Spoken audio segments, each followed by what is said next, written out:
انظر الى نقارن بين الصفوة.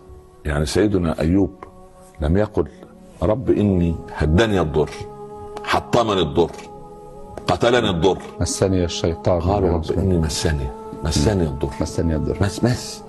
هذا ادب.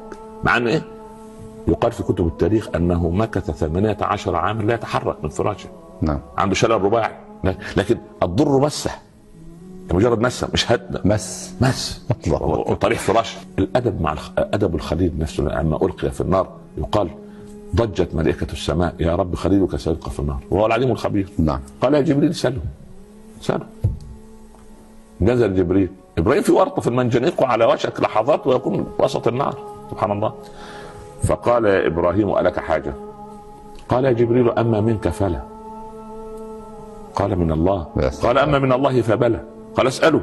قال علمه بحالي يغنيه عن سؤالي. فقلنا يا نار كوني بردا وسلاما على ابراهيم. تقول كتب التفسير فانطفأت كل نيران الدنيا ظنا منها ان الامر اليها. انسان يمرض او يبتلى، هو صالح ومستقيم او يعني يظن في ذاته انه من الصالحين، يقول لماذا هذا يحدث لي؟ انا انسان يعني مستقيم ولا اصنع كذا ولا ارتكب كذا، لماذا كل هذا الابتلاء؟ هذا سوء ادب مع الله عز وجل. فعلا سوء ادب هذا. نعم. الاعتراض على المقادير من سوء الادب. ماذا يصنع هذا الشخص اذا اراد ان يكون مؤدبا مع الله تبارك وتعالى؟ اولا عندما يرى الابتلاء قادما يقول مرحبا بشعار الصالحين.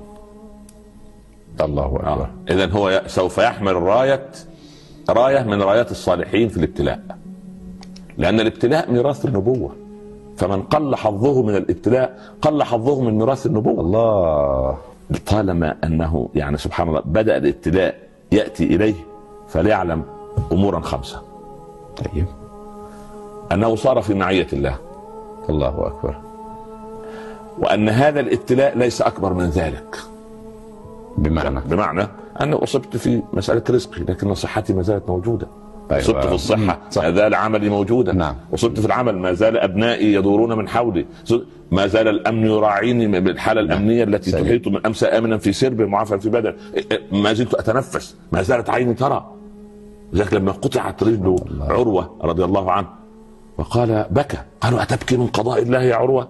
قال لا والله ما أبكي لقطع قدمي، ولكن يعلم الله أنها ما صارت إلا لتعمير بيوت الله والإنفاق على اليتامى والمحتاجين، لكن يا رب إن كنت قد أخذت القليل فقد أبقيت الكثير فكيف أشكرك. قطعت رجل لكن ما زالت هناك رجل أخرى، ما زال يدان وما زالت سبحان. ثم أن الابتلاء ليس في الدين. الابتلاء الذي لا عوض له أن يكون في الدين، لكن الابتلاء الدنيا عارية مسترجعة، بمعنى أن يعني صحة تذهب وتجيء، مال يذهب ويجيء، سبحان الله. قال علماؤنا إذا مر عليك 40 يوما، مرت 40 يوم لم تبتلى راجع حساباتك مع الله. الله أكبر. طبعا يبقى في خلل سبحان الله. خلل. نعم إن شاء الله. ليس بمؤمن مستيقن الإيمان من لم يعد البلاء نعمة والنعمة بلية. قيل كيف؟ البلاء نعمة. قال لأنه بعد البلاء لا يأتي إلا الرخاء، وبعد النعمة لا تأتي إلا البلية. أنا اليوم صحيح البدن، غدا المرض وارد. الله. لكن أنا اليوم مريض، إذا أعيش على الأمل، أمل الشفاء وانتظار الفرج نوع من العبادة. لما ينزل الابتلاء أستشعر رحمة الله، أنا قريب من رب العباد عز وجل. أبو بكر في آخر أيامه قيل أنا أدعو لك الطبيب، قال لقد جاءني. قالوا ما رأينا طبيب؟ قال لقد قال لي إني فعال لما أريد. الله. هذا الله. يعطي درسا في العقيدة وهو يقارد الدنيا. نعم. وقال الشافعي طلبوا لي طبيب الورى، طبيب البشر يعني، وطلبت أنا طبيب السماء، طبيبان، ذاكر يعطي الدواء وذاكر يجعل فيه الشفاء. الله أكبر. هذا فقه الثاني أقوى. أسلافنا.